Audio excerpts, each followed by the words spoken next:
Hadis Abu Rafi radhiyallahu an, beliau berkata, Nabi sallallahu alaihi wasallam bersabda, "Man ghasala musliman fakatama alaihi ghafara lahu Allah arba'ina marrah. Wa man hafara lahu fa'ajannahu ujri alaihi ka'ajri maskan askanahu iya ila yaumil qiyamah. Wa man kafanahu kasahullah yaumal qiyamah min sundusin wastabrakil jannah." Rawahul Hakim wa Tabrani. Bapak dan Ibu sekalian, ini hadis sering saya sampaikan kepada orang-orang yang bekerja dalam masalah kematian. Hebat, ini luar biasa. Rasulullah menyatakan, barang siapa yang memandikan jenazah, memandikan mayat seorang muslim, lalu merahasiakan aibnya,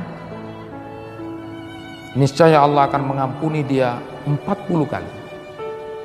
Ada yang bilang 40 macam dosa. Jadi orang yang suka memandikan jenazah, memandikan mayat, dia punya profesi begitu, dia ikhlas lakukan, lalu dia merahasiakan aib jenazah itu.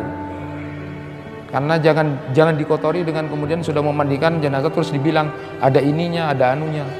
Tidak boleh. Makanya yang memandikan itu harus keluarga atau rahasia. Ada orang yang punya profesi begitu, lalu merahasiakan, maka pahalanya itu 40 macam dosa dia akan ampuni oleh Allah.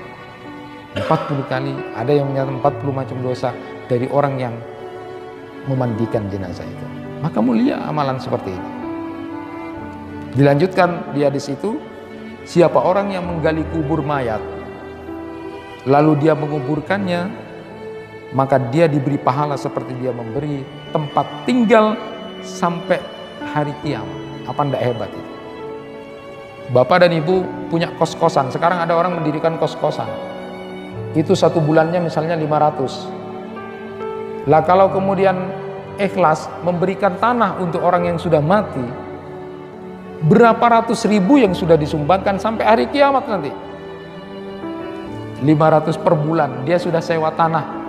Bapak dan Ibu lalu kemudian jadi donatur, mencari tanah untuk dijadikan wakaf pekuburan.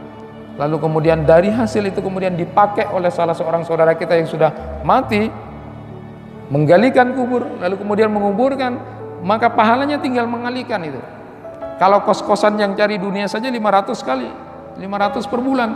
Nah kalau sampai kiamat sudah menyewakan tanah, di dalam hadis sudah disebutkan, siapa yang menggalikan kubur mayat seorang muslim lalu dia menguburkannya, maka dia dapat pahala seperti orang yang memberikan tempat tinggal, memberikan kos-kosan sampai hari kiamat.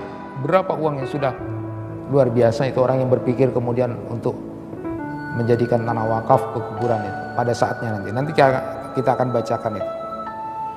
Siapa orang yang mengkafani jenazah, maka Allah akan memberinya pakaian pada hari kiamat dengan pakaian sutra halus dan sutra yang tebal di surga. Luar biasa mengkafani. Nah kalau kita umumnya adalah mensolatkan dan ikut ke kuburan, mendapatkan 2 qirat emas, jadi 2 gunung emas.